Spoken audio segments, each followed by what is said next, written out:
Welcome to Punketry! Thank you so much for joining us on a Wednesday at the mall. It's gonna be fun. We have 3 featured performers and an open mic afterwards. If you want to sign up for the open mic, come see me at the back. We're running a little late, so let's just get started. Please clap up our first performer, Garrett. Clap up our first performer, Garrett, to the stage. All the way up.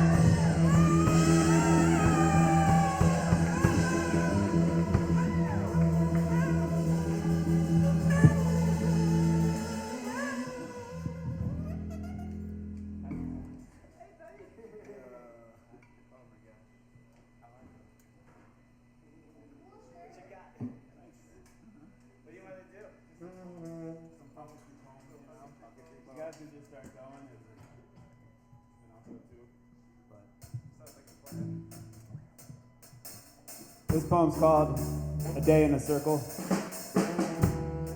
I wake up and choose the size of my circle, Trident downtown or the boxcar across the street. I go for boxcar, a smaller circle today. The babes in boxcar are babying extra hard this morning, but it's spring and we are all ovulating. I talk to Coco a minute, the starkest babe, leaning cool against the marble counter where I am sitting. A boring latte, she says when I ask if she has a favorite drink here. I'm Coco, she tells me, holding out her hand. There's an authority in her voice to which I yield, like a good boy, though unsure of what exactly it is I'm yielding to. Her, I guess. Well, I've got to get back to work. I'm here every day. 2 separate sentences. Declarations stated as if to an audience that I am only a part of. Still, I'm glad to know her name. The store I work at is around the corner, so I walk over for a breakfast of cut fruit. My shift doesn't start for a few more hours, so they're all surprised and excited to see me. A woman I've been texting with is there for breakfast too. She makes the fluorescents feel like sunshine, and I tell her. I don't tell her that the way she moves turns me on, that I want to hold her and watch the movies we've asked each other if we've seen, that I want to kiss her, that her hair is longer than any person's I've made out with in years, and I'm both excited and concerned I'll get tangled in it if we do kiss. I walk out of the store with my cut melon cup into the dentist office to reschedule a canceled cleaning. It takes a minute, yet I've been putting it off for 3 months now. Rachel is seating a guest at an outside table at the cafe next door, and we hug. We made out once, about a year ago. At the same exact moment, presidential candidate Trump got shot in his ear. Because of that, I sometimes wonder what would happen if we fucked, like a gravity's rainbow thing. And because of that, I sometimes think about fucking her. Well, because of that and the way her fingers traced my waistband when we were kissing, which was more than I needed, and I politely left. It was summer then, but it's spring now, and we are all ovulating within our circles. Walking back toward the side of the street I live, a bus stop dweller I see often asks me to Google something for him. Charlie's water near Black Hawk, supposed to be better water than El Dorado, cure polio, and hepatitis and diabetes, addiction. I Google search, but nothing comes up. No connection between Charlie and water and Black Hawk. I tell him it may take a deeper dive. He thanks me. We say goodbye. I never thought to ask his name. Across the street, I choose the little duck pond on the corner of the busy intersection to eat my fruit. There are no ducks, but the speed walker sashays by in their blue shorts. I've seen their suntanned and sweat-slicked body carve its way down Broadway nearly every day for the last 4 years, often wanting to write a poem about them. I wonder what their circle looks like. I start this poem. Maya finds me at the duck pond, writing. We aren't friends, but we're friendly, so she stops to talk. I know her from across town, and even though I kept my circle small today, her entrance into it expands it a bit. Interesting. She tells me she's performing at the Trident tonight. A few songs, Haley too. I'll be stacking lemons and limes and onions and plastic packages of spinach. A character in other circles, that produce clerk if I'm lucky. Within the last few steps of home, Gage is backing his blue tricycle out of the gate of his fenced-in patio. He's my downstairs roommate. I called an ambulance for him a few months back. We talked with each other standing in the sunshine, him in the labored way of someone who suffered many strokes. The night I called the ambulance, we stood together at the front door. He reached out for my hand and I held his for 10 minutes, thinking it's the softest skin I'd ever felt. It was cold then, and I shivered in my long pants and sweatshirt. He stood as if unfeeling in a t-shirt and boxers, stuttering instead of speaking, except for the clear yes when I offered to call 911.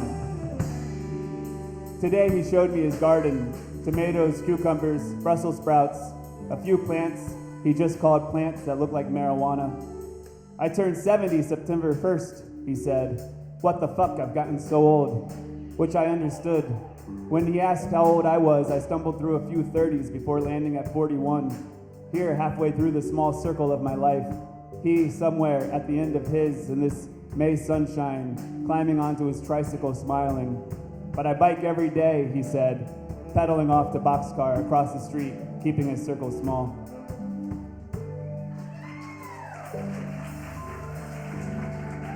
Thank you.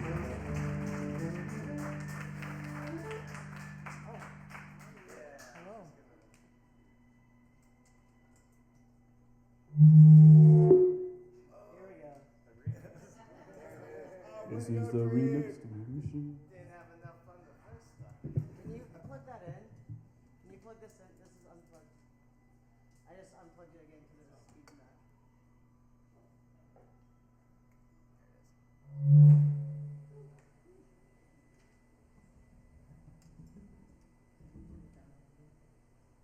Are the levels on everything? Yeah, ours over here. How Well, are we doing I out think there? his vocals might be quiet. I don't know what he. They were loud. Oh, okay. The speaker's just off. That is annoying. What if he steals on the street and shut it in front of the speaker? Yeah. Come on, buddy. Oh, I'm on stage. Get out of there. Get out of in there. It's actually where I belong the whole time. Do you want to tap your mic? All right, you're pretty good. You can come up. Check. Talking.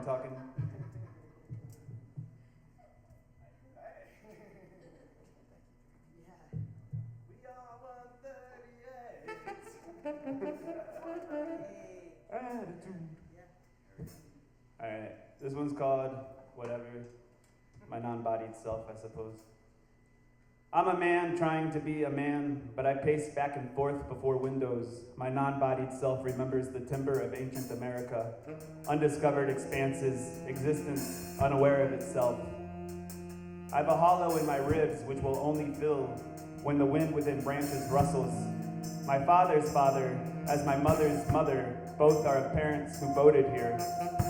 My non-bodied self sometimes touches me with remembered traces of deep European forest, of fear and fable and faltered breath, where neither beast nor prey take center stage, but the snow, crisp breath and ice crystal, constricting lung, meat and muscle, a fall to the knees, a snarl, a rib cage, moss-coated and dripping green. A sapling rising in the hollow, tracing tooth-carved grooves of clavicle, a non-bodied ventricle seeking sun and the dampness, now howling in a wind-whipped canopy over once ancient land. I pace back and forth before windows, a man trying to be a man, but I am a forest. I know the wind intimately, but I am a wolf. I carry an ancient knowledge in my muscle, my memory. I have been a carcass, a killer. I have told tales of myth and warning, and I have howled, icely, glacier-esque, carving, harrowed chill over landscapes who've not yet known the cut of bulldozer or Christ. My father's mother as my mother's father, both of parents whose parents grew up here. The here of then, the new land. A land where wolves ran from sea to sea across borders north and south, unseen and not yet mapped. A land where forests, all old growth, were highways, not between states but terrains.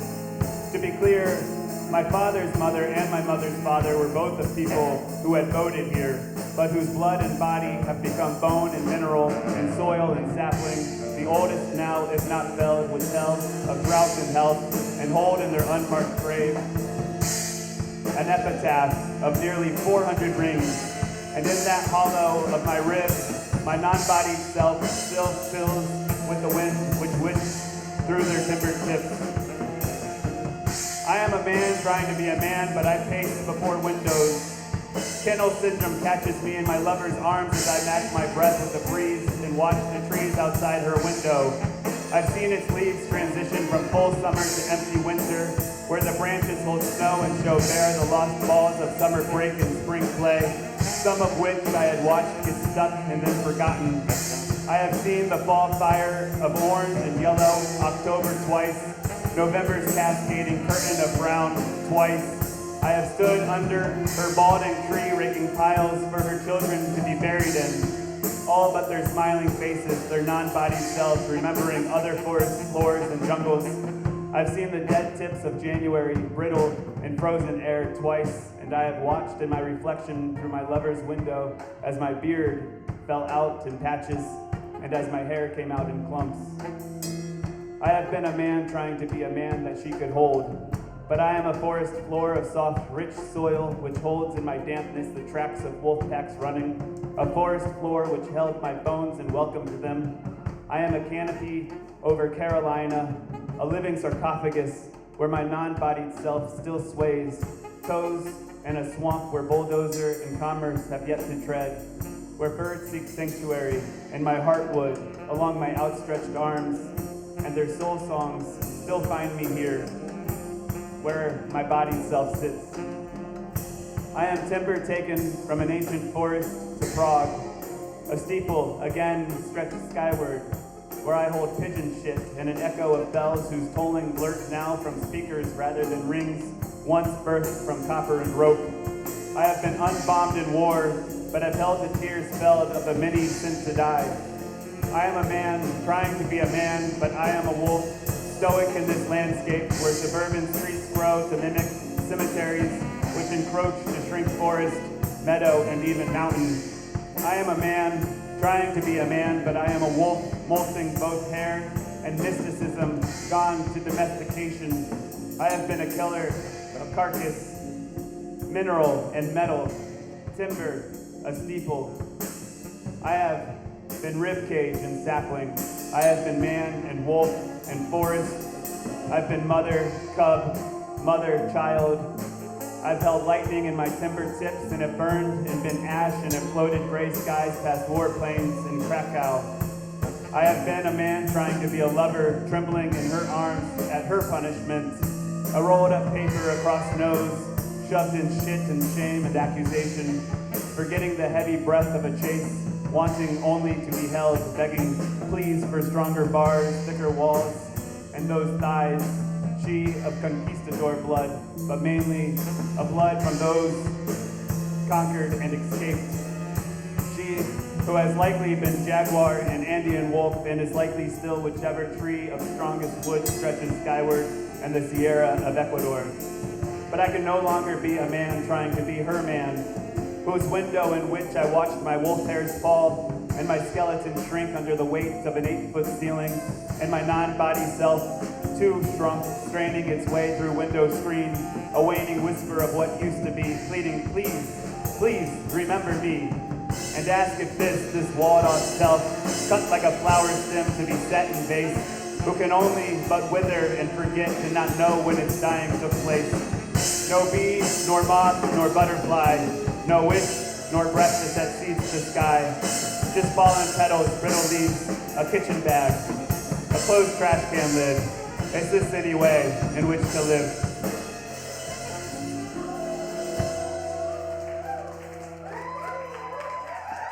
Thank you. My non-bodied self. Oh shit, my orders got fucked up. Yeah, it's on Spotify. Random order.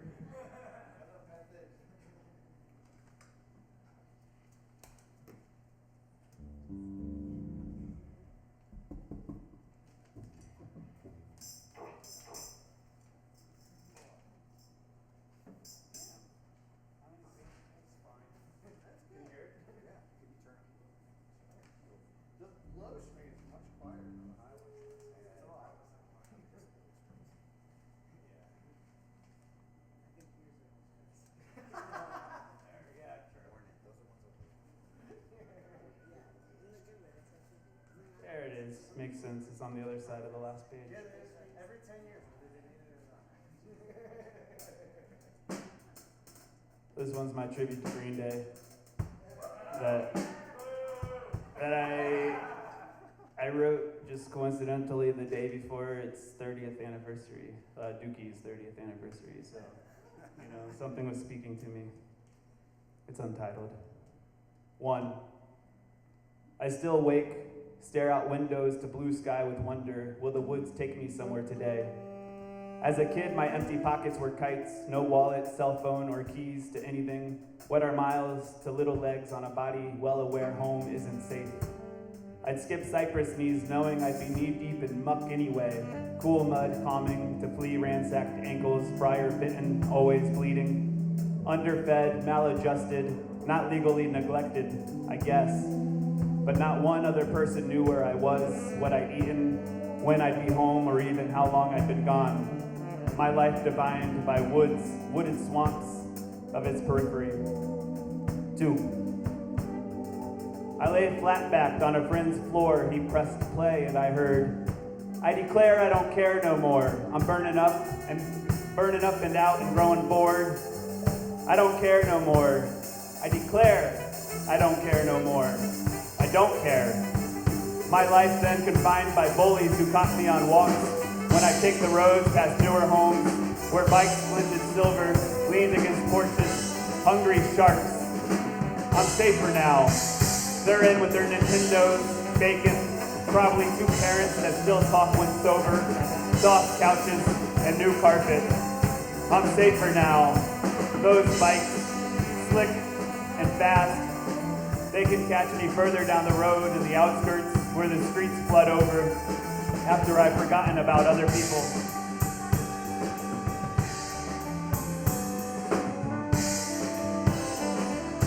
The ditches, my tributaries.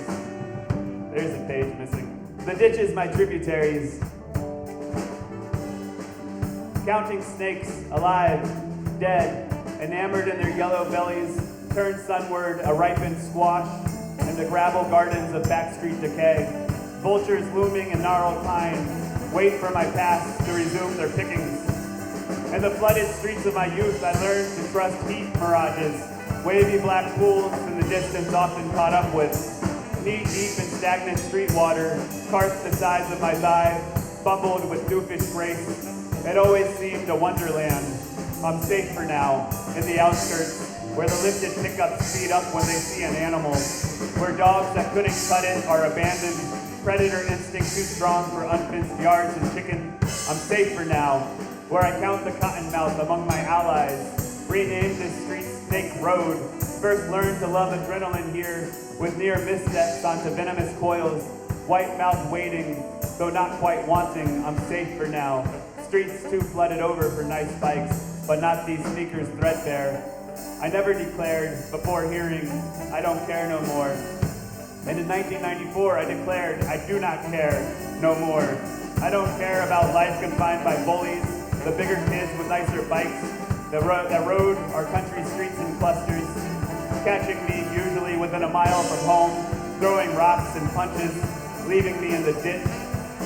I declare the ditches my tributaries, my means to acquire, an open source to dream. News of the world came to me, floating these ditches, from plastic stemmed funeral flowers, tattered papers, bones. In a southern Virginia ditch, I found a map of the Middle East. Baghdad, Iraq, I read, when every jet overhead was headed to war. And before I knew the word contraband, I felt its meaning. Desert storm, no longer distant, no longer rhetoric, I now part of it. I hid it in my pocket, a spy, curiosity making a traitor of me. I allowed it. My life was refined by ditches. I declare, leave me there, in the ditch. I declare, I don't care. I declare, no more. A life defined by music now. Not bullies, not abusive parents, not hunger, not poverty, not the shame of clothes torn and stained and out of fashion. I declare I do not care about fashion. I declare I do not care about nice bikes. I declare I don't care about whether I am liked. I declare I don't care about you, any of you. I'm burning up. I'm burning up. I'm burning up, been burning up 30 years. 3. It's 2025. I still wake to stare out windows to blue sky with wonder, though the woods don't take me many places these days, mostly my own undoing. I wake and watch the brittle tips of the only tree I see. I see the sun and its bare branches. I think of summer and dust, the tightened feeling of skin after a day spent outside. Then I grab my phone, read headlines, let the memories and anticipation of wonder slip away. But still, this morning making breakfast, I danced in only a t-shirt, as I often do, because punk still moves me like nothing else ever has.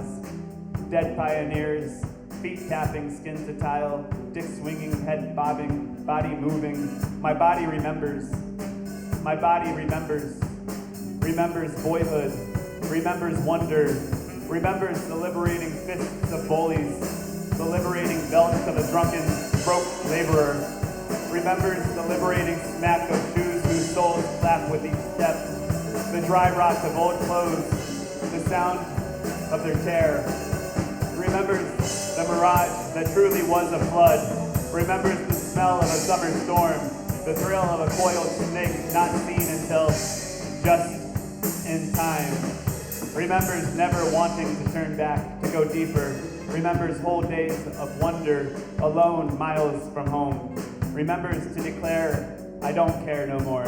Remembers I am burning up, been burning up 30 years, still declaring, I don't care.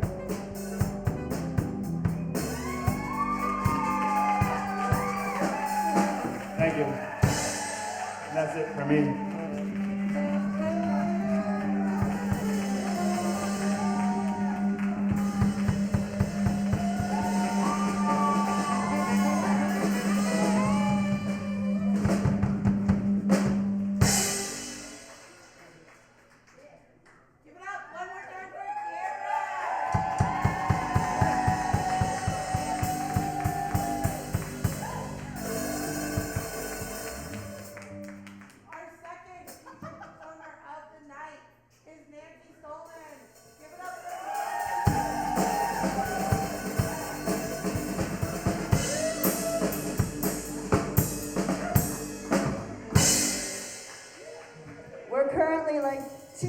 Of the punk prom band right now.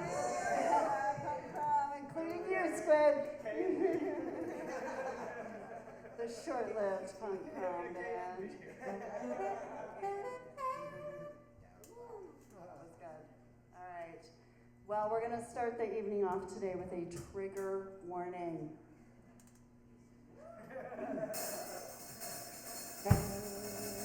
The art you are about to encounter this evening may be dangerous, even feral. The tigers you see are real tigers. The cobras have not had their mouths sewn shut. The flaming ring of fire is hot. The poetry may singe. This is not a controlled burn. We will be doing all of our own stunts, and we are required by law to inform you you may not enjoy this. This poem is not for children, of course, nor women, nor those who used to be women. Men, former men, mothers of any sort will certainly be offended. Grandfathers, too. This work will not sit well if you have white skin or brown, dark brown, red, yellow. If you have skin at all, or if you have wriggled out of your skin and left it behind, this may be upsetting.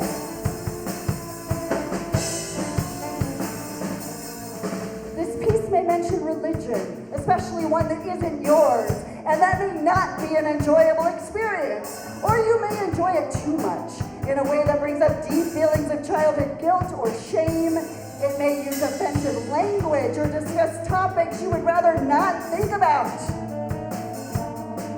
It may refer to any number of political arguments that take the wrong side, as in not your side, and this could leave you feeling attacked, as if a bear is charging through the forest right at you, and you're not sure whether you should play dead or make noise.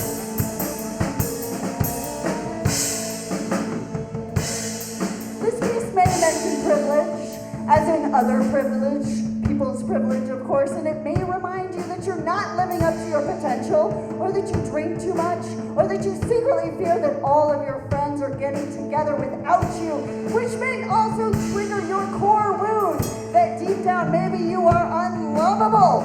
This piece may be a complete lie, a surprise you didn't see coming, a friend you can't face, an intervention you aren't interested in receiving.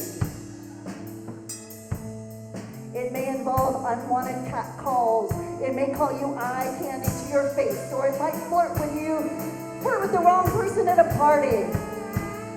It might not disclose an STD. It might include nuts in the recipe. This piece will not help you lose weight, get rid of acne, stop a migraine. It will not remove the tattoo you got in a former relationship.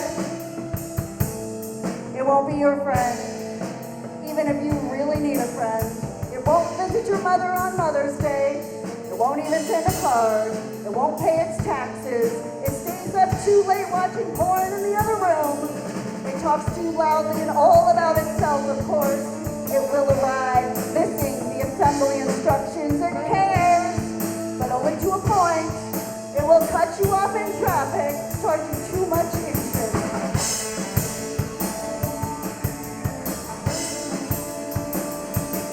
It might have a limp handshake. It might sting your teeth, might incorrectly use a semicolon. It might send you an unsolicited dick pic. It might lie to your face again. It might choose to stay ignorant, even in the face of science. It might ban you from further participation, charge you a cover fee when no one else paid a cover fee, panhandle in front of a church. Use the word panhandle. Use the L word, the S word, the double L word. It will not use the safety word. It will not stay in the line. It isn't here to please.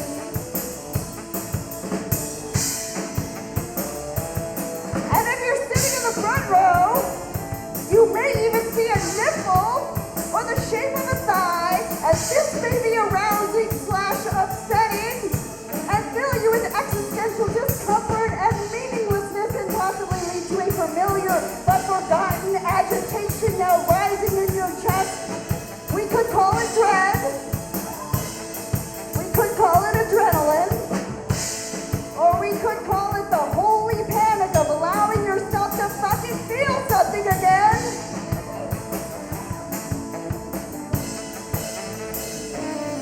And yes, that click that you hear in disquieting moment just may be Art herself.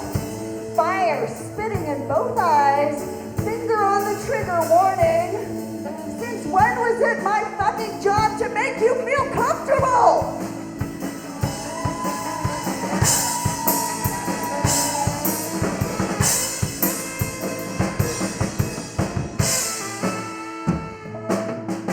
And so, dear audience, by sitting here, you acknowledge that the art you are about to hear, read, watch, or witness may be dangerous. We have not declawed the tigers. The snakes still have their fangs. The poetry may singe. The poet is wearing sequins. She's high vaulting, trapeze dancing. She makes it look easy, but don't be fooled. There may be blood. You may get splashed. You have been warned!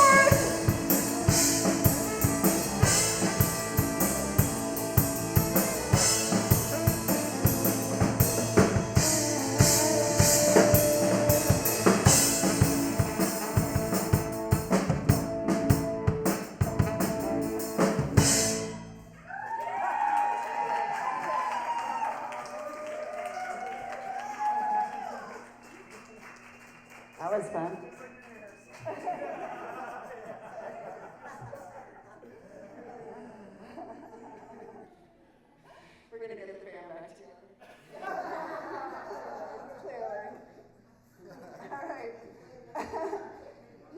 we've had that out of the way. This next piece is a little tribute to Allen Ginsberg. I'm a Naropa grad. I live in Denver. You know, you gotta love Allen Ginsberg. I call it Satori in the Jungle. I wrote this in Mexico. Holy, holy, holy, holy, holy, holy, holy, holy, holy the horsefly. Holy the swelling bite. Holy the sweat lodge. Holy the pen running out of ink. Holy the rain. Holy the basil, the chamomile, the ruth, the rosemary. Holy the rocks, glowing lava. Holy the caterpillar that dropped from the imagination. Holy the snake, so small, so deadly. Holy the illusion wind through the trees. Holy the angel holding my turmeric.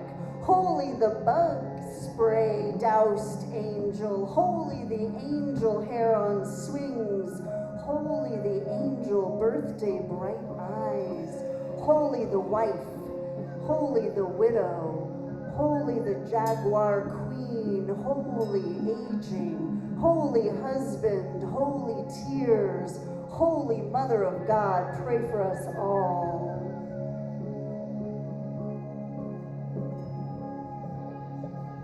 Holy the scorpion, holy the shaman, holy the page moist and curling, holy the socks speckled with mold, holy the machine about to die, holy the night stars so cold, Orion hanging his belt, 9 muses around a brown teak table, slick with hope, holy this day which will not return.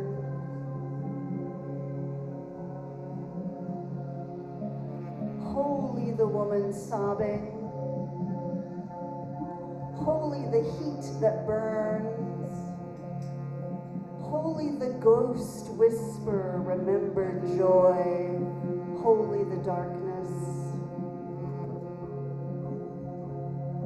You have a trauma about darkness, the shaman asks.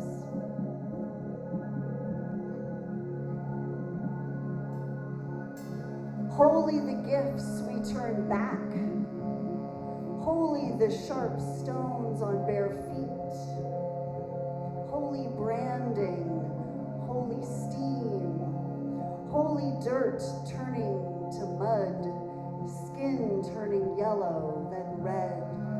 The pipe I do not deserve. Holy the vision I do not understand. Holy the temple of earth, the bosom of fire, the open legs of water, the kiss of wind. Holy the running white horses, holy the blue butterfly.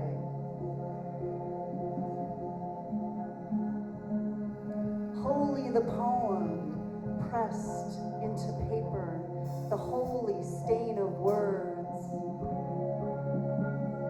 Holy the ache of oxygen, the terrible beauty of all of this.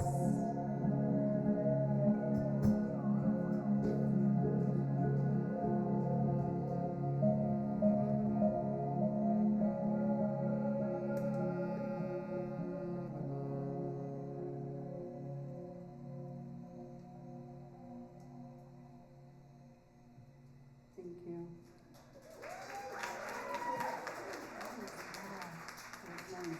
Perfect. I love how this all happens. Yeah. Yes, sacred and profane. All right, and this one will be prophetical, I suppose. This is from my book, After the Rapture, which continues to be more and more relevant in every year. And so I'm going to read the opening piece to that. I have a few books with me if you haven't read it. I didn't mean for it to comment on all the things that it has now commented on, but this is the opening piece called The Bad Thing.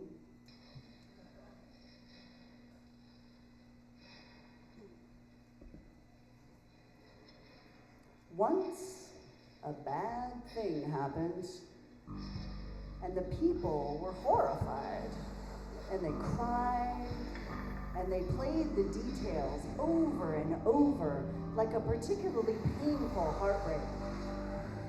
And someone decided that a memorial should be built, and everyone should wear red.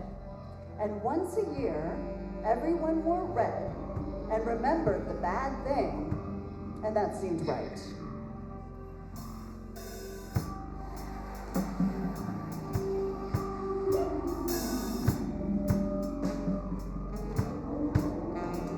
The next time a bad thing happened, the people decided it was only fitting to designate another color, white this time. And people wore white, and some people wore red and white together to show how the two bad things were connected. And that also seemed right. But the bad things kept happening. Soon the primary colors were gone, and then all the secondary colors gone. The newest tragedies had to come up with creative coloring like teal or lavender. And soon it expanded beyond the colors. People in mourning for a specific tragedy could either wear the color, or they could buy a bracelet made of that color. And some people had 10 to 15 bracelets going up and down their arm, until it was pointed out that the bracelets were not produced in an environmentally friendly manner. And then that people got rid of all the bracelets, and they tried to go back to the colors. But even the colors didn't work now, because every color was affiliated with a tragedy. And so if you were wearing, say, lime green pants, but you didn't know which bad thing was being mourned in lime green, then you could be called a poser and accused of trivializing other people's suffering.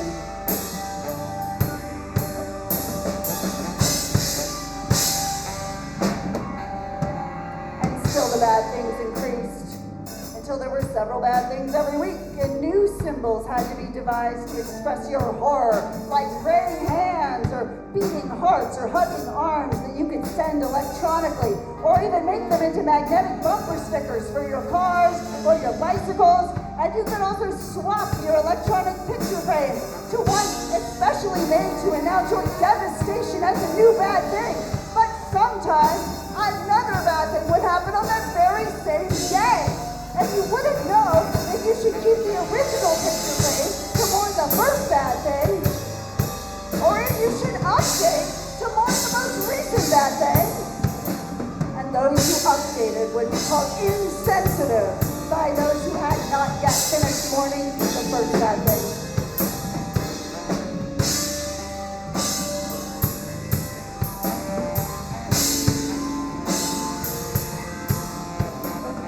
Got to the point where all the bad things had to compete with the other bad things.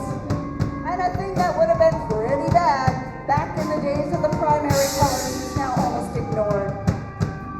And people abandoned the picture frames, but they didn't know what symbol to use now, which led them to create new symbols like baking cakes in the shapes of tragedies that needed to be mourned. And sometimes they traveled to the location of the bad thing just to feel the awfulness more acutely, and they became jumpy, like children in volatile households who are trying to read the signs and see the next bad thing approaching. And so sometimes they would jump at regular things, like the sight of prayer hands, or beating hearts, or hugging arms, until they became numb. And the bad things just kept on happening. They were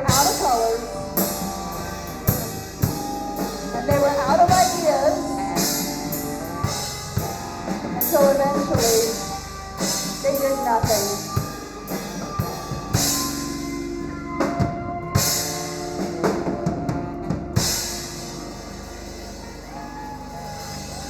Thank you. Punketry! Thank you. Okay, I'm gonna leave it.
Boom. All right.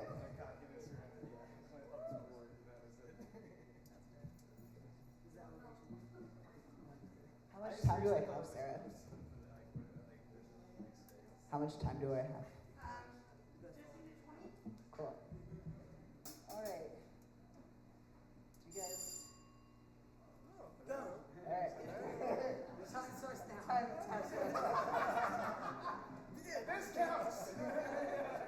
All right, I'm gonna invoke some ancestors here. I'm gonna read Ancestors 2, which is in my new book, and then I'm gonna read Ancestors from my first book.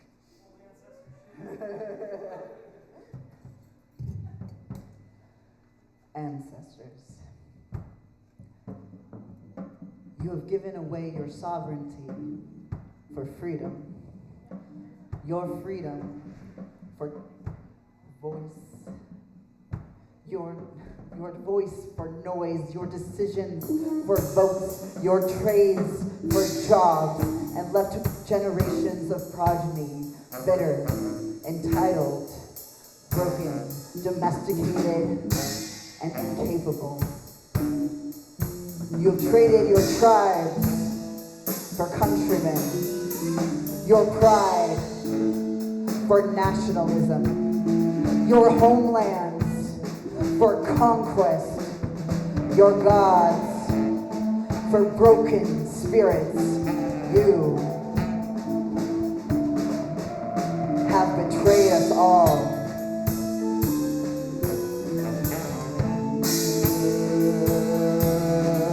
Or was that me who fought through living carnage to deliver silk-tongued men, thrones, and titles, who shut the native language off my child's tongue, who robbed my peers of their labor and dignity? Was it my hand on the plow, the whip, the hangman's noose, the sword, the musket, the quill? Was it my will? Broken. It feels somehow gruesomely familiar.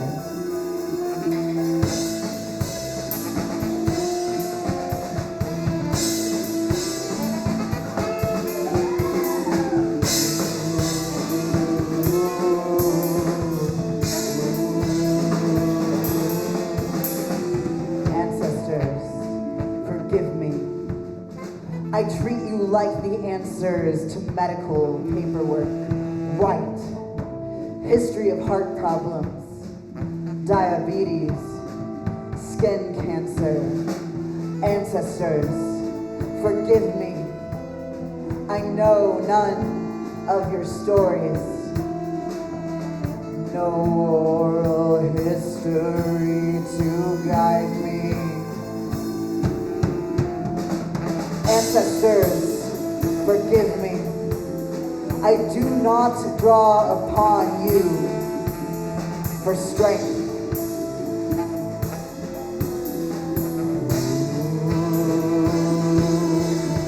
Do not approach you for counsel. Do not seek your wisdom, for fear you have none.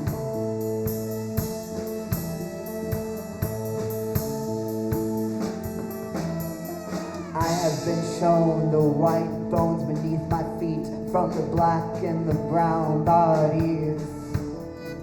Indian salt, Cuban sugar cane, a gluttonous body of history buried. No wonder we have heart problems.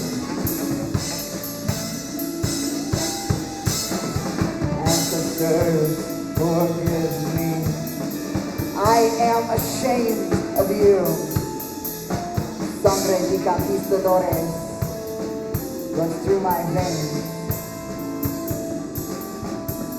British, Spanish, German, Portuguese, I did not dig much deeper. Ground was still too full of so many shallow mass graves.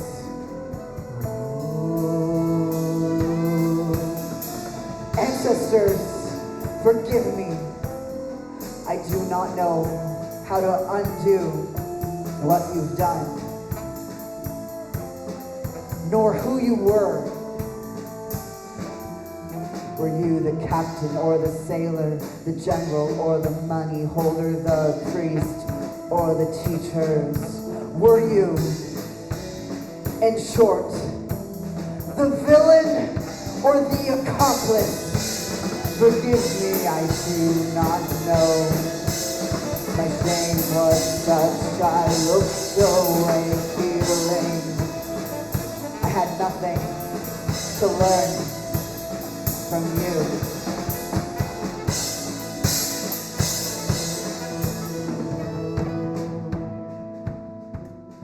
And I forgot the Druids, my runes, my roots, my languages, my sacrifices, herbs, my magic, my midwives, tree teachers chopped down and burned, long buried beneath Roman stone, concrete, and bone. I see how history repeats itself.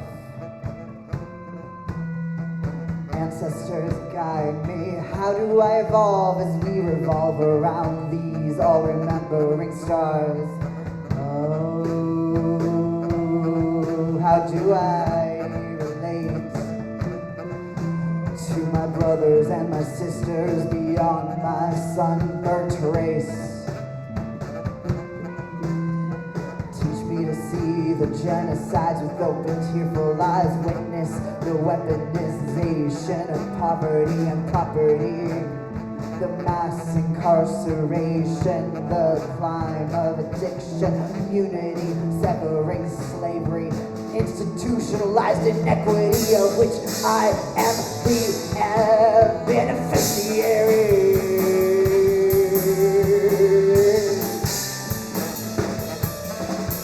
Ancestors, guide me in giving myself the gift of knowing I am more than your tainted legacy.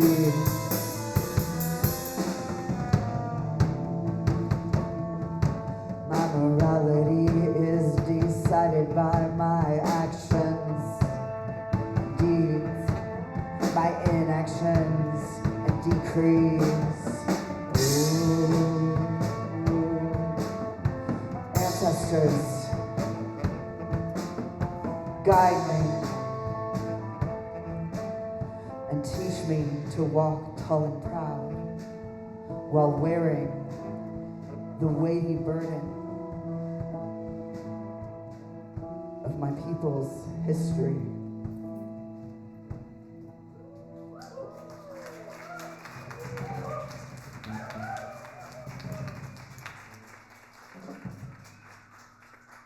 Thank you. I've been some kind of injured a lot the last 3 years, and this is a poem called Enough. I sit on the front porch for the first time all week and allow the sun to warm my skin. It is dry. I could water the garden. There are foraged apples to process and zucchini to cook, tomatoes and basil to harvest.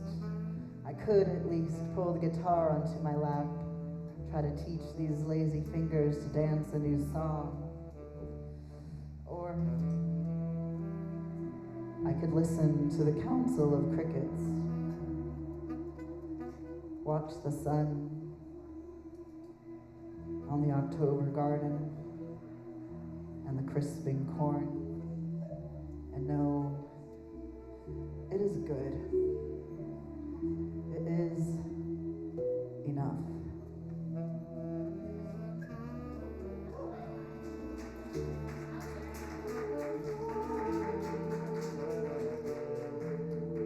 This one is a blessing.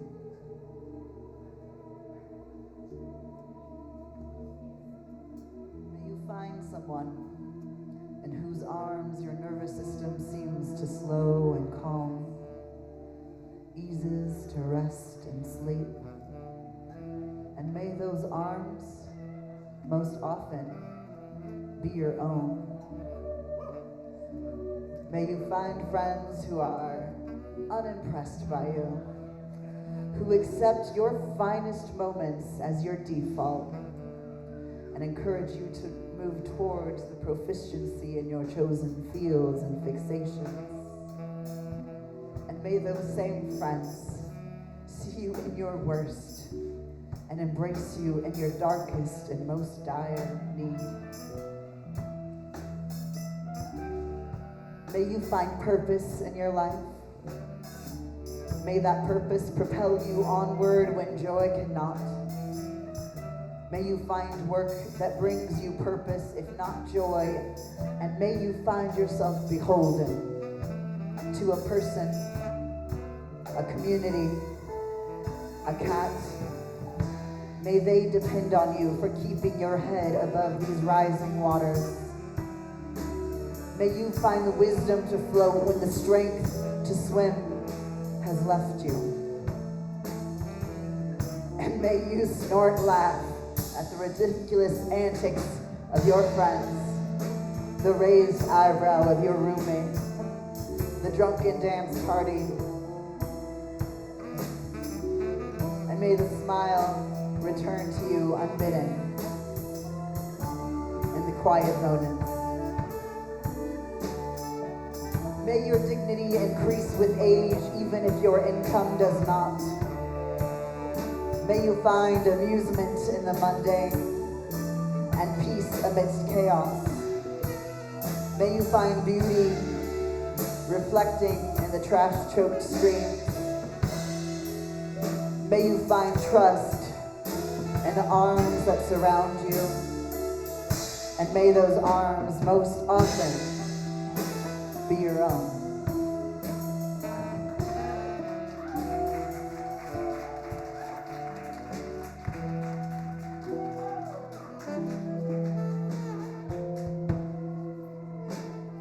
Aspen likes this poem, so I'm gonna read it. I just heard that Aspen's gonna do a blurb for my book too. I just announced it just now. You heard it here first. All right.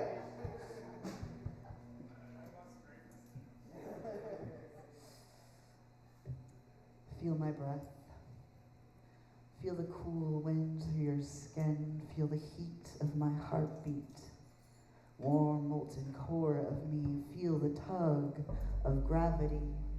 The spin, ecstatic revelry dance through cosmos. Listen to the quiet void of space calling our name. Hear the harsh rays of warmth from the star that won't let go. Our center of roaming celestial body. Feel the fossils through granular granite, shifting sands of time, the slate of shale, Feel the lubricant of my aging oils sail upon my tectonic plates, floating on the vast magnetic warmth of me. See your place in the scheme of geology, coiled like carbon, etched carvings and eternally shifting seas. Just what is it you were hoping to achieve? Did the glass of my sands give you a clearer view? Did you find a safer ride through the vast vacuum of space in these little ships you made out of the steel and breath I loaned you? I must admit, no species I fostered so far sails sordid seas of dreams as far as you, and I must confess a weakness for enabling this adaptability. Listen to the wind of your skin, the single-cell organism sailing the length of your intestines. Can you feel it? This quiet purpose you buried. The story you've rewritten gets retold by muscular mouths with no ears for listening. Listen, close your eyes. You were meant to be a keystone species.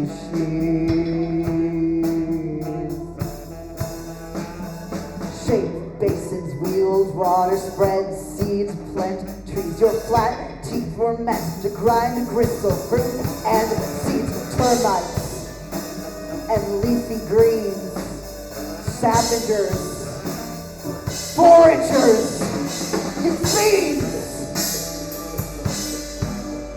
You were not meant for the top of the food chain.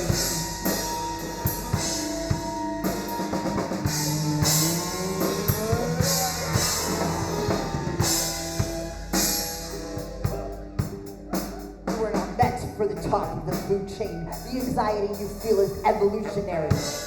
Feel the predator's teeth in your neck, sharpened teeth that for generations kept ancient apes in check.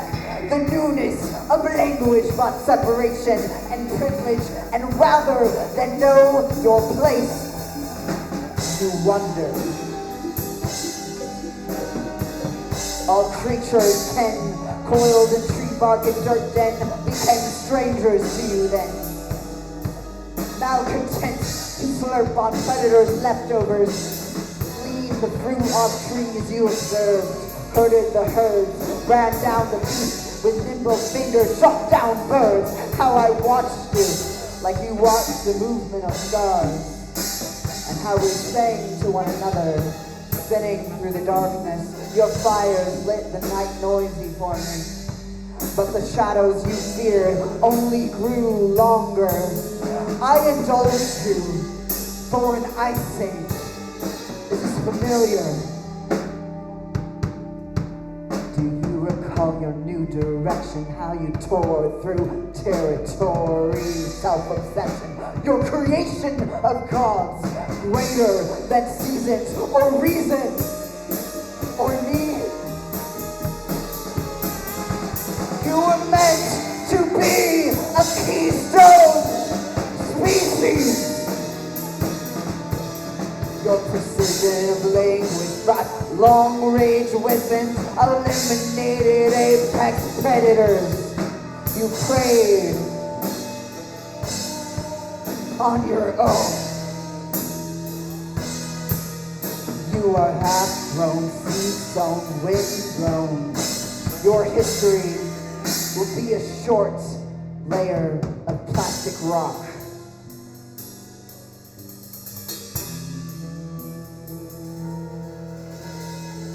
Geologically, there's little that you can do to me I cannot forgive, cannot outlive, but my magma blood boils for the quieter listening species, the beats that will never sing again, the lulling wail lullabies, the symphony of cacophony of insects circling. You've been blowing so much hot air, you forgot the cool breeze of reason, the ebb and flow of season, and your attempts at an endless summer will leave you burned. Stop C, become B. Stop C, become B. Stop C, become B. You were meant to be a keystone species.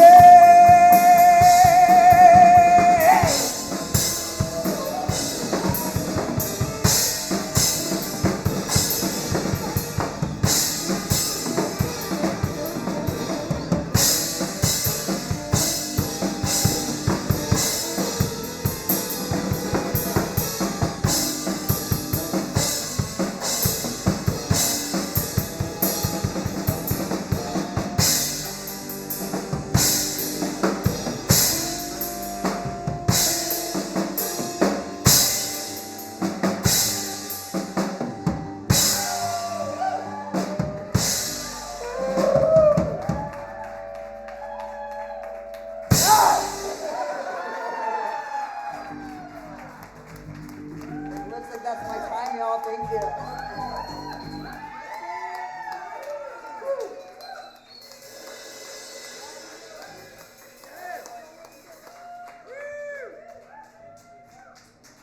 Also, while you're here, we got new t-shirts. Give it up for Eli.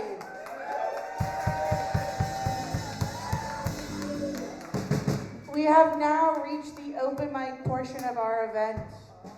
So I have an open mic list that we have people signed up on. Is there still room? We'll see. All right.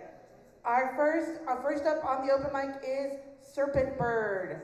First up on the open mic is Serpent Bird.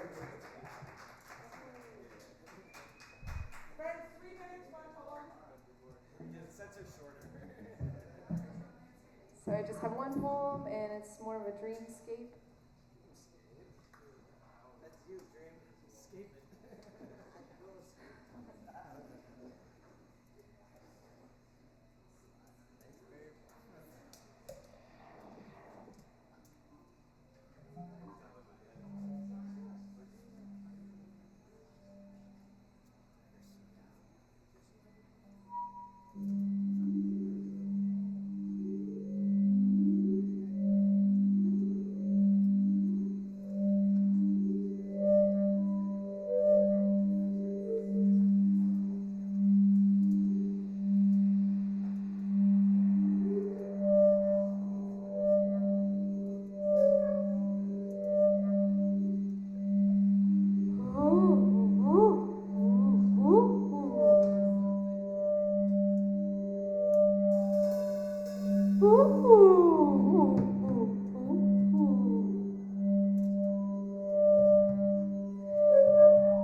The night owl meets the blue raven. The blue raven, erotic awakener.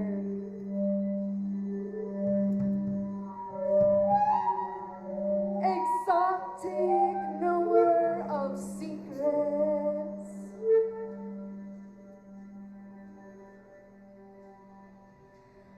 Enliven my sacral flame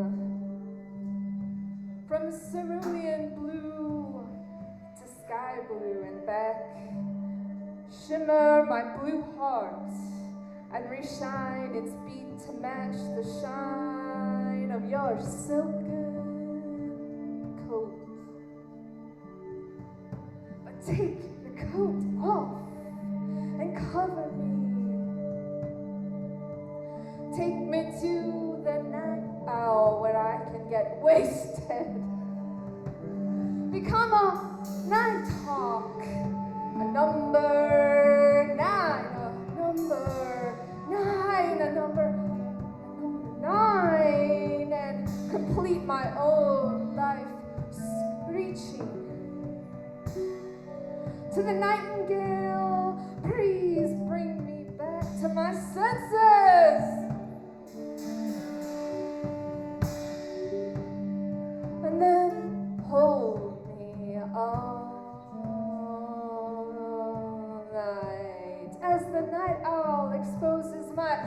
sexuality buried inside of my paintings,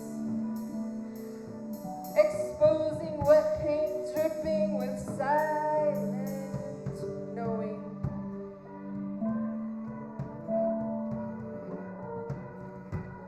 After my exposure, I rolled myself in the fires of my paintbrushes, no longer able to hide, just fly into oblivion with sunset behind the blue raven's tree. I hovered in the shades of clouds, but Neptune's power doused my longing with vocals of choirs of sadness. Humming in cerulean and sky blue paint, I processed all of my lost lovers. Sing me back into a sultry hip-swinging grind. My burning tears stream down from my eyelashes and cheeks to my lips that are sealed doors to the shaman's cave hidden beneath the subway in the city. A network of songs blew in the winds to the cave until my hips flew open the door to the mysteries buried in so many millenniums deep. I first excreted dark, billowing smoke, damaged wings, bits of feathers, broken soul parts, and gypsy scarves. As the songs billowed through my lip cave, mirror-lined dragon portals transported me to Mount Blue Sky, where the thunderbirds dropped 6 gold keys into my, you know what, so that latent dreamers could come.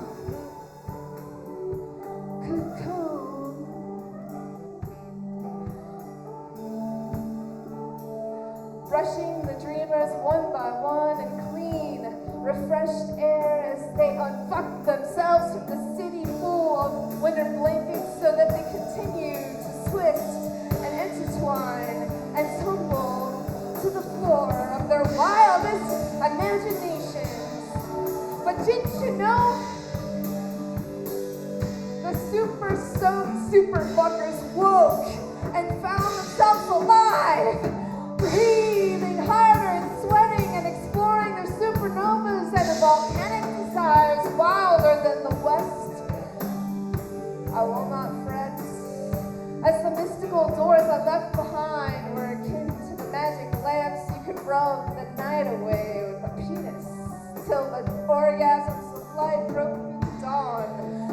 Just between the mind frames from where I began breaking down the doors and sweeping clean the dystopian entrails of the city, where my orgasmic paintings were finally resurrected into the serpent bird. It's a new one, so thanks for hanging in there.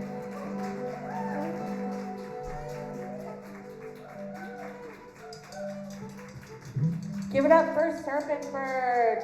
Next on the open mic is Cat. Clap Cat all the way up. Give it up for Cat.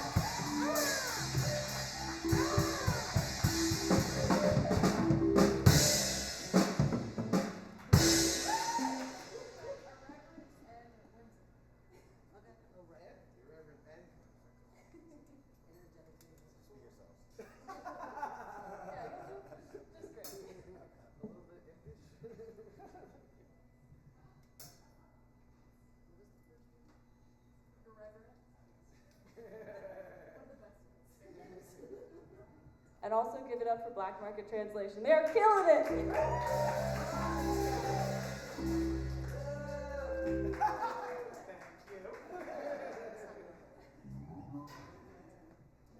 Alright, speaking of, this one's actually for Cliff.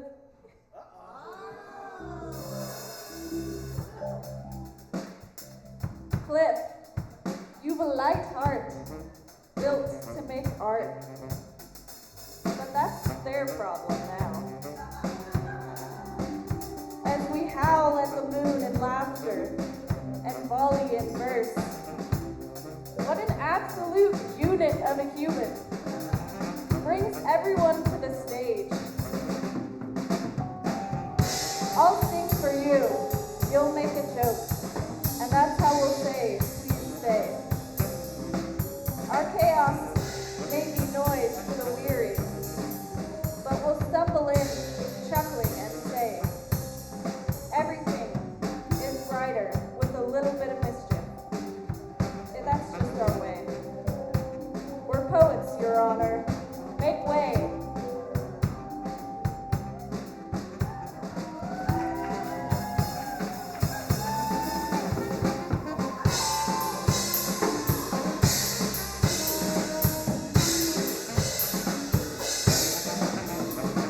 Thank you, Kat. Give it up for Kat. Next up on the list is Theodora. Clap Theodora up.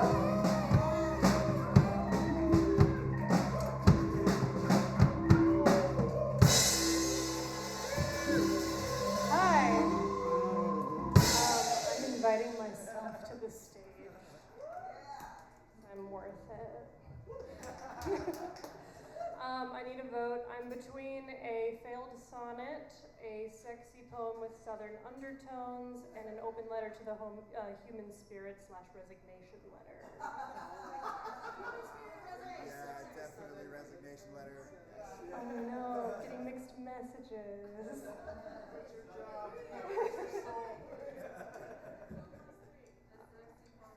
Okay, I'm doing the sexy one.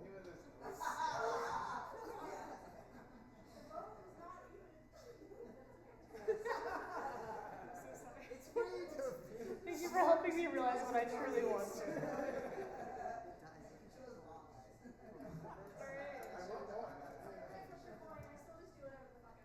Democracy's over, you guys. It's fine. So we're doing a sexy poem with southern undertones. The drummer has 5 votes, so that's how we got here.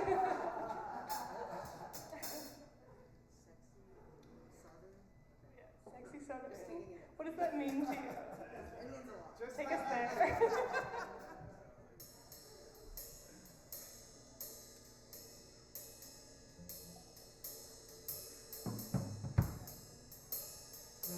I sensuously take off my flannel. Oh my god. My torso isn't cold. Or my torso is cold, but my arms aren't.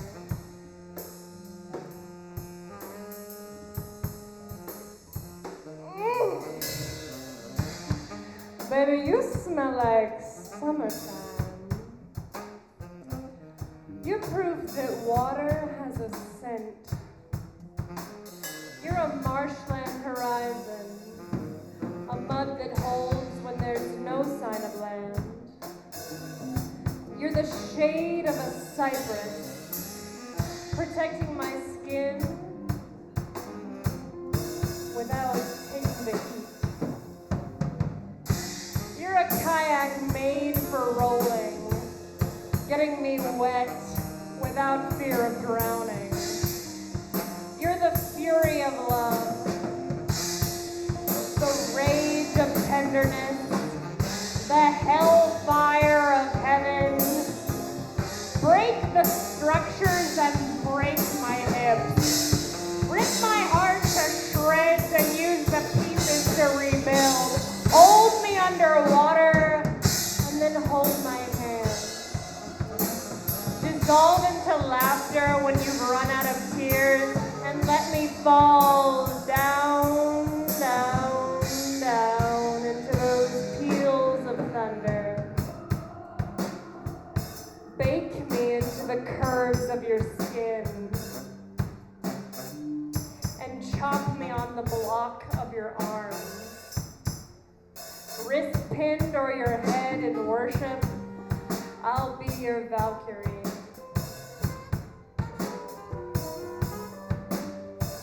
Baby! You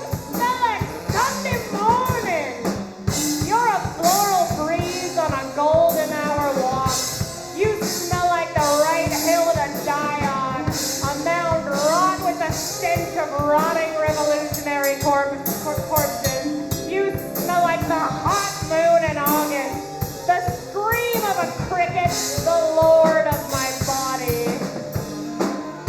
And as you take me in to your filthy waters, I'll flood you until your levels rise.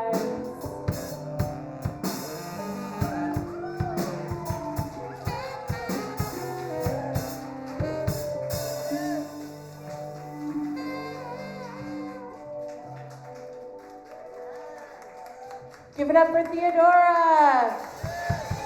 Next on the open mic is Virginia. Pop Virginia up.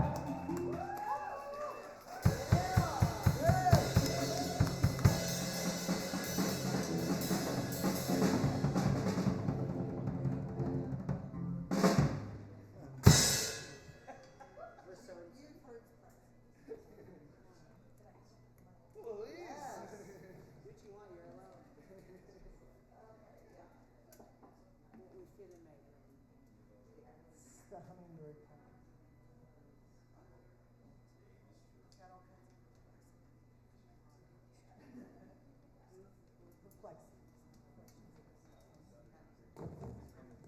And the hummingbird.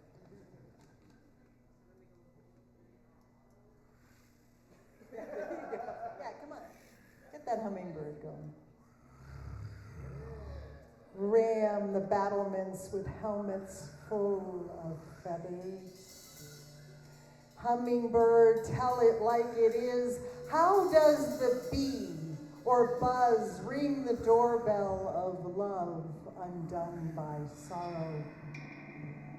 Love, love undone by sorrow, undone by sorrow, by sorrow. The earth's surface is 70% water. I am not an elephant, or a giraffe, or an otter, or plankton, or slime mold. No, no, no, no, no. The dream taken away isn't our fault. It's them. It's them, it's them. Ta-da! It's them. Their fault. Green, polish,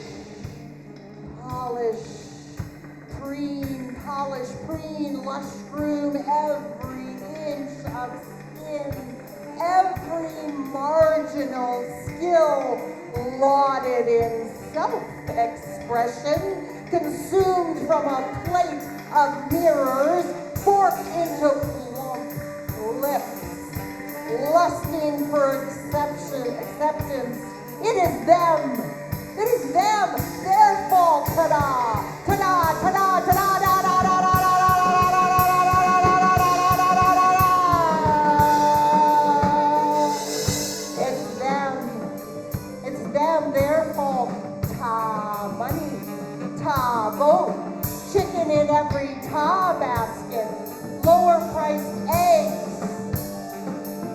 Chicken in every top pot, and lower priced eggs in every top basket. It's them. It's them. Ta-da! It's them.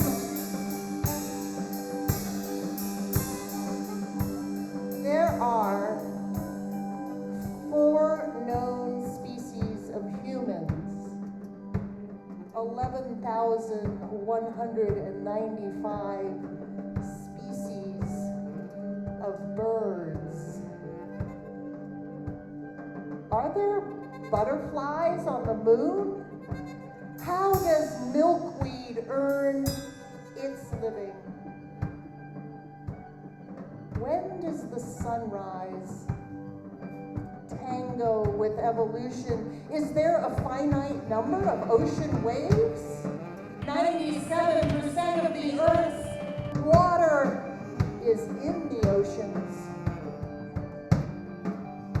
And when will we be called upon to elope with enlightenment? When will we be called upon to elope with enlightenment? square the roundness of the earth with the Pythagorean theorem. Look to the sun, darken the sky for the truth. The truth. The truth. The truth. Where buttresses hold up heaven while tombs caress the remains of civilization's greed.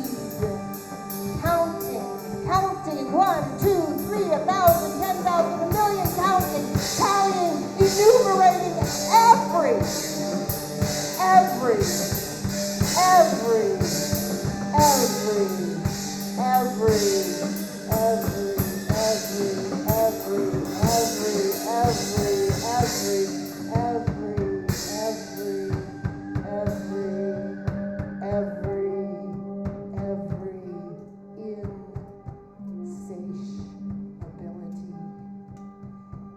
There are 36,953 species of fish and 144,000 species of fungi.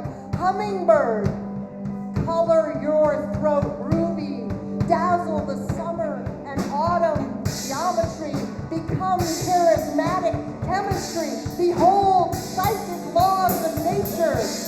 Drink, drink, drink, drink, drink, drink, drink, drink, drink, drink, drink, drink, eternal perishability, vibrate in sense.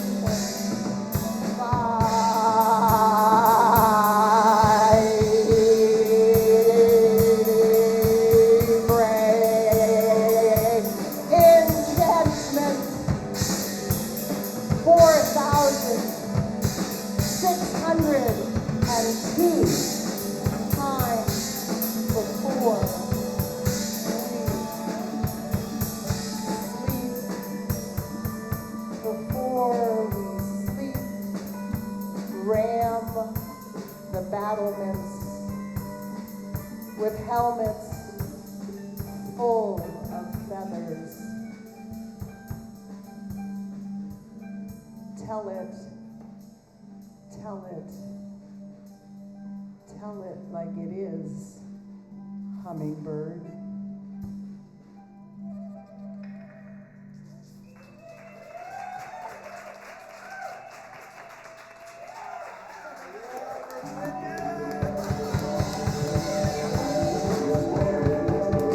Thank you, Virginia. Next up on the open mic is Aspen.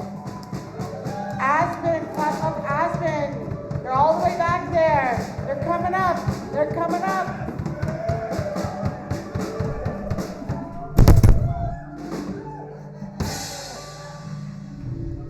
Okay, this is so fun. Hi, I'm Aspen. I like poems.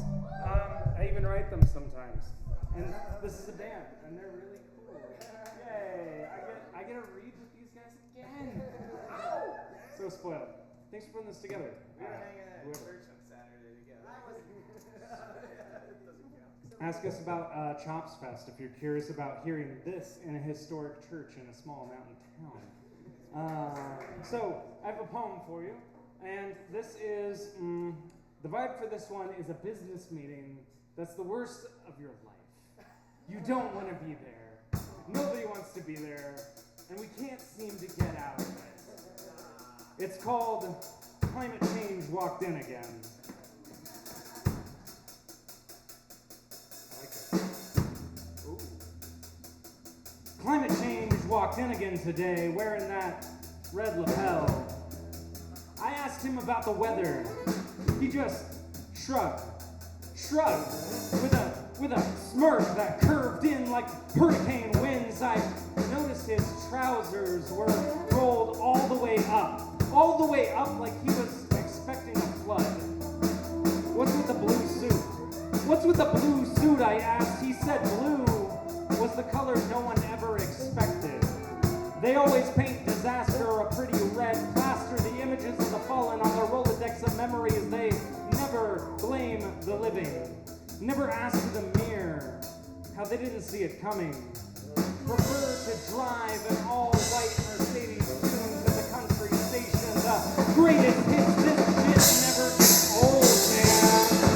All the windows down, stuck in traffic. No one ever thinks they're going anywhere.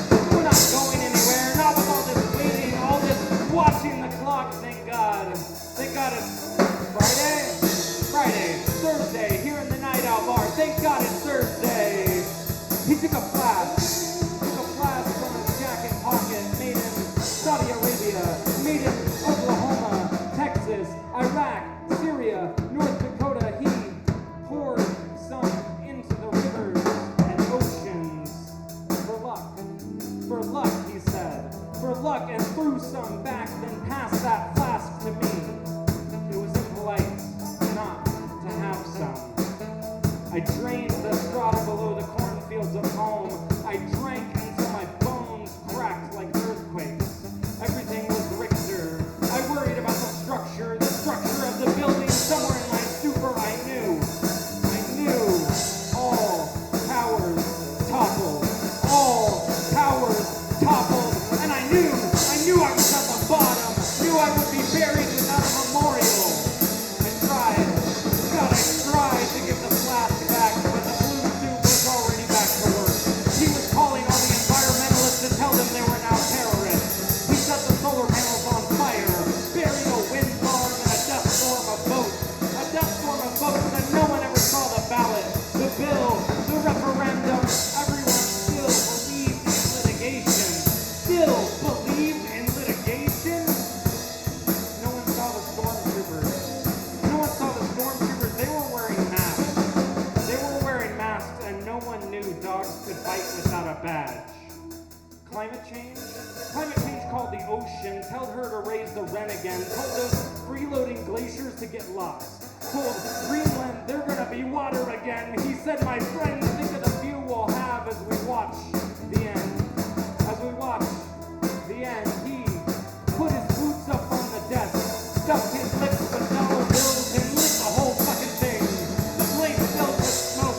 It filled with smoke until I couldn't see anything, but I could hear him laughing over the sounds of the alarms ringing. It sounded like red buttons. Sounded like the red buttons you do not touch, no matter what. You do not touch, no matter what. And he pushed them just to see what would happen. I asked him, what happens next? What happens next? And for once he was silent. This is it, he said. This is all there is.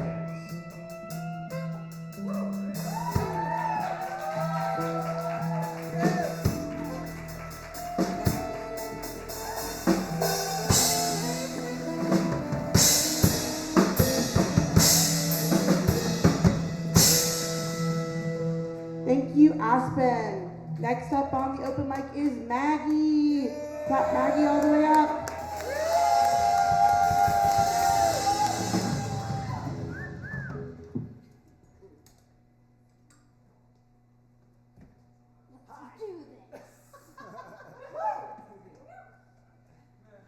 I am the other piece of glass in a telescope. Together we refract perspective. Prairie dog that burrows and prays with friends. Chipmunk fluttering low to the ground. Butterfly covering lots of ground. Deer frozen before dashing. Deer just trying to graze. Cat curled up on human lap, purring. I am the puppy dog eyes, wondering when you'll be home. I am the hawk overhead. I am my own symbol of alignment. I am the monkey mind. I see, I do. I am the monkey mind. I am communal and solitary. I am the coyote creating her own path. I am the coyote longing to belong. We are the coyotes whose howls will ripple. We are the coyotes whose howls will ripple. We are the coyotes whose howls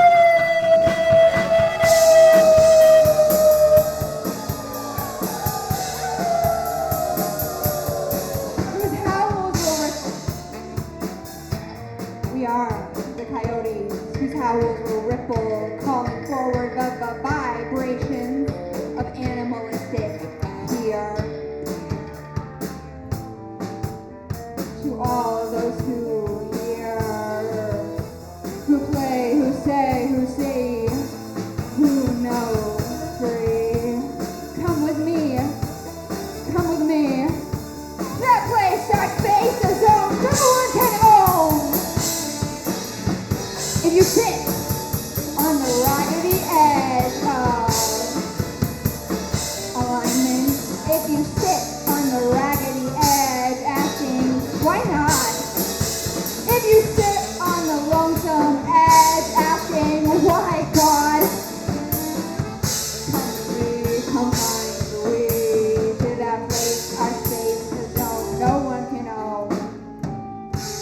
To know the way we go, the way we do, the way we do things we do. I am me, you are you, the things you can do. You will find a way, and the way will follow you.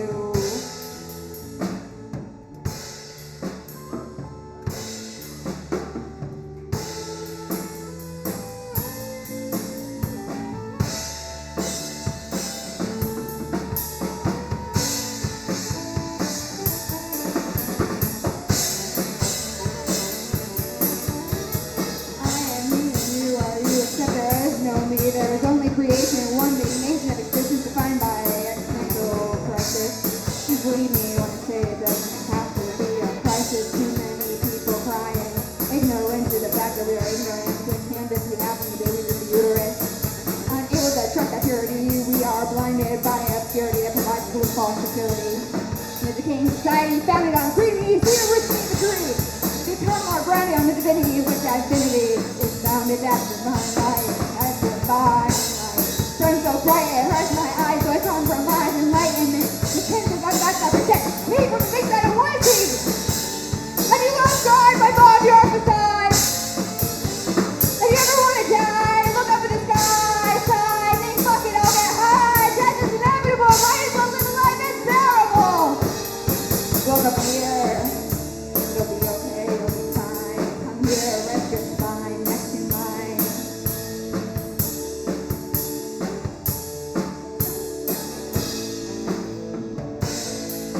Sit on that lonesome edge asking, why God? Come sit with me and we'll find we.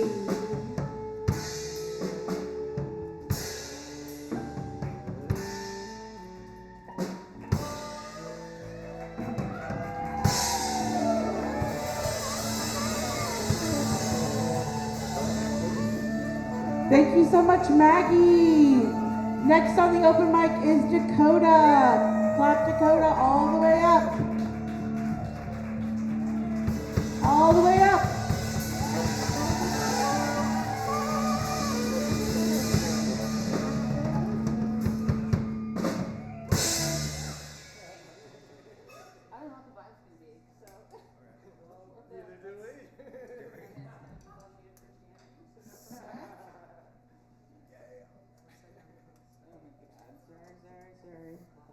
I wasn't sure what I wanted to read, so I'm going to read this one and hope for the best.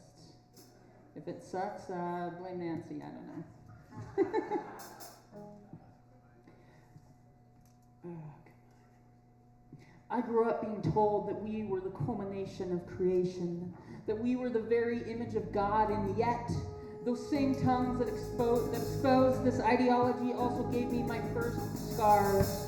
Those same preacher's words indicting me with the very book that was supposed to identify me. I was told that who I was and how I lived were the very reasons that God would sit upon a cross and kill. My God and his blood, they were on my hands.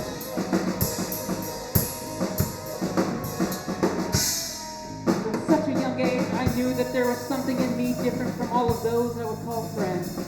I knew that something was amiss, a mistake, a maligned malady only born from those fallen 1/3. I was not called it was good, rather I was told that this person I now see in my mirror, well, they were unworthy or worse.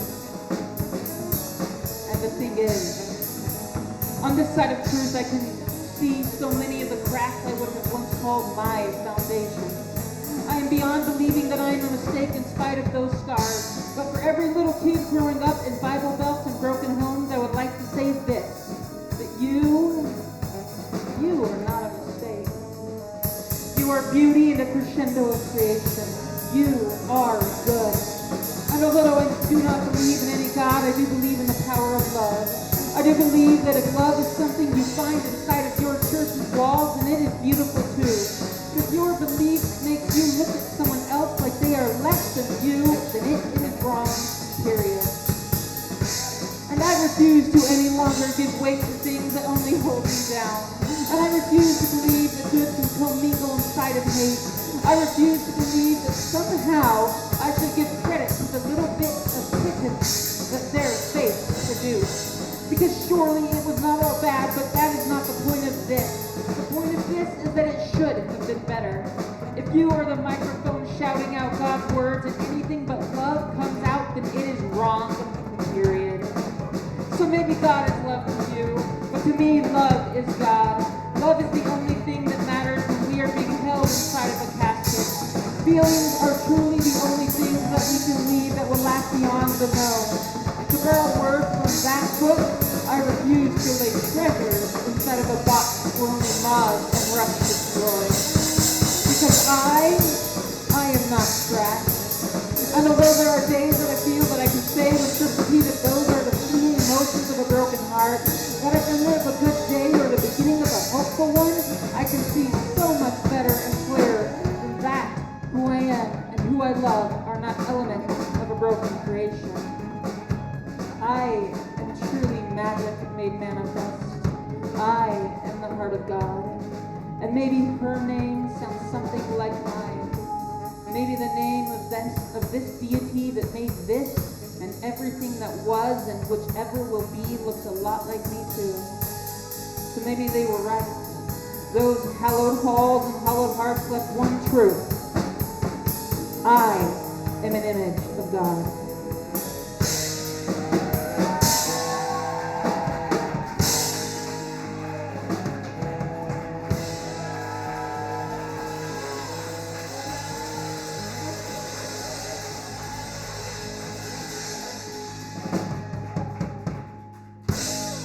Thank you, Dakota. Next on our open mic is C. Clap up C. Clap them all the way up.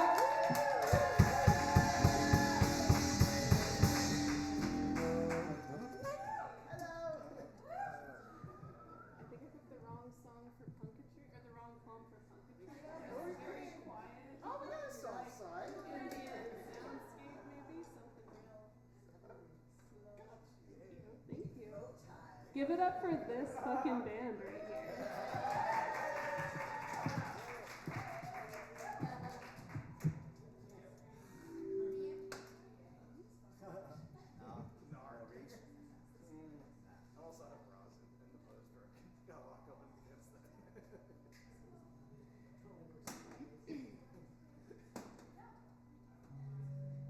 The mountains and me, cresting curvily like a sine wave, signs multiply intercoursing, sinuous tendencies weft sonorously, astride the river's burbling bends, speckled with railroad girders and metal ties clanking around sound as they cascade down the granite and sandstone scrabble medley to the Sweetwater's side. Her body hefting soft trees. Trees who see it all and bless it with the breeze's kisses. Sensuality as sensible, to bring a world back, really back to its senses, seduced simply back into relationship, which is sanity.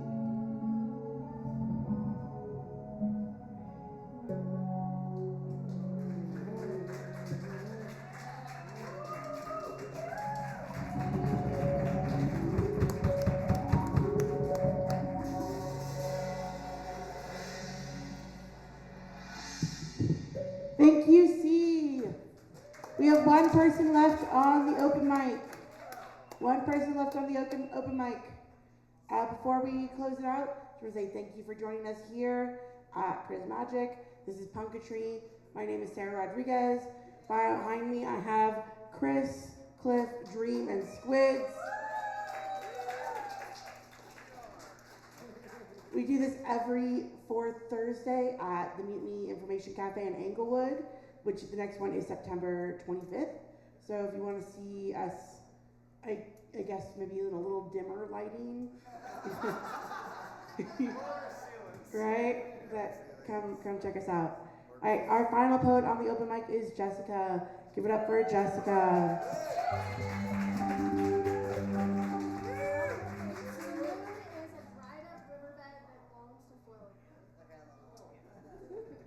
Hi. Okay. Cool.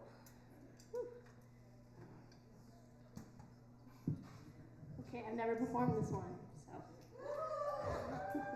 Never performed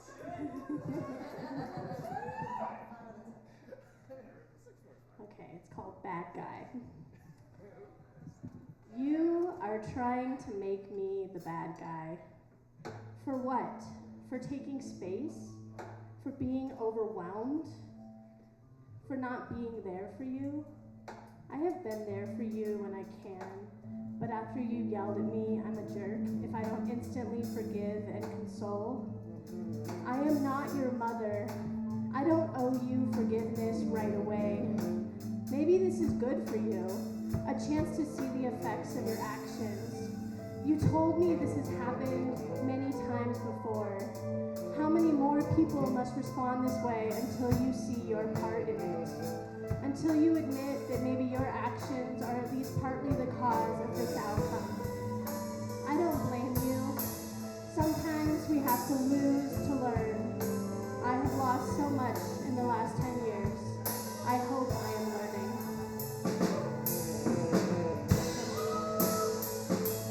Are we here to create? To learn? To love? Here to admire, protect, savor, sense, sleep, dream, digest, divulge, deny, to cry and laugh and sing and dance, to touch and hurt and heal, to forgive and be forgiven, to learn our own limits, to set boundaries, and to try again. Thanks.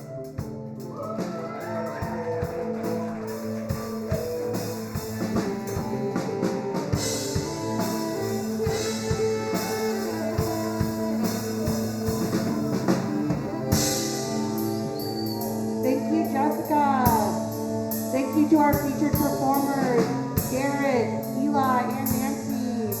Thank you to everyone who came and hung out and participated in the open mic. If you want more information, you can follow at Black Market Translation on Instagram. Yeah, we have our monthly show. We do a lot of other pop-ups and whatnot. Anything you want to advertise? Cliff? Anything to advertise? Anything to advertise? All right, buy our t-shirts. Did you know that Garfield is in the public domain? And he hates cops. So Chris designed our shirts, so come check them out. We got free stickers. Yeah, and we will see you hopefully September 25th at the Mutiny. Thank you for coming. We'll see you around.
Let's try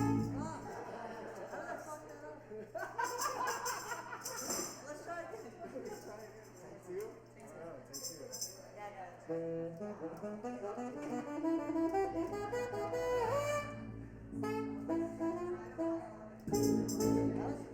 was great.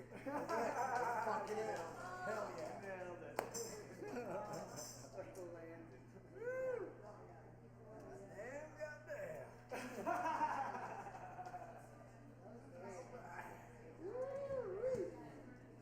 Whoa. Made it. Great fun. Because it's 2025 on a pickup. Set them on fire.